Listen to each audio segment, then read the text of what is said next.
Gap వస్తుందన్న please కొంచెం please.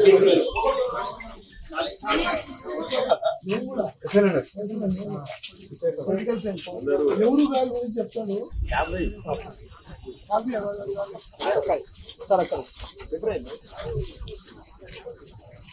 ఎన్నికల పరిశీలనలో భాగంగా ఇవాళ భువనగిరి జూనియర్ కాలేజీలో జరుగుతున్నటువంటి ఎన్నికల ప్రక్రియను పరిశీలించడానికి నేను గౌరవ ఎమ్మెల్యే ఆలేరు భువనగిరి ఎమ్మెల్యే కుమ్మ అనిల్ అన్న గారు పర్యవేక్షించడం జరిగింది. ఇంతకుముందుకే ఆలేరు కూడా వెళ్ళడం జరిగింది. ఇక్కడ చూసినా ఒక మంచి వాతావరణంలో ఎన్నికలు జరుగుతూ ఉన్నాయి. ప్రజలందరూ కూడా స్వచ్ఛందంగా వచ్చి ఓటు హక్కులు వినియోగించుకుంటా ఉన్నారు.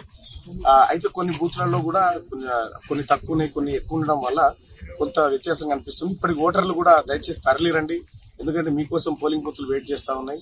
అలాగే స్వచ్ఛందంగా పాల్గొంటున్నటువంటి ఓటర్ మహాశయులందరికీ ధన్యవాదాలు తెలియజేసుకుంటూ ఈ ఎన్నిక దాదాపుగా మంచి ఫలితాన్ని ఇవ్వబోతా ఉంది. గొంతుగా 8-10 ఏళ్లు ఉద్యమం చేసి అంతకుముందున్న ప్రభుత్వాన్ని నిలదీసి ప్రజలను చైతన్యం చేసి ఓ మార్పు దిశగా పోయే కార్యక్రమంలో ప్రధాన పాత్ర పోషించిన మల్లన్న గారిని ఆశీర్వదించాలని కోరును. ప్రజలు అదే అనుకుంటున్నారు.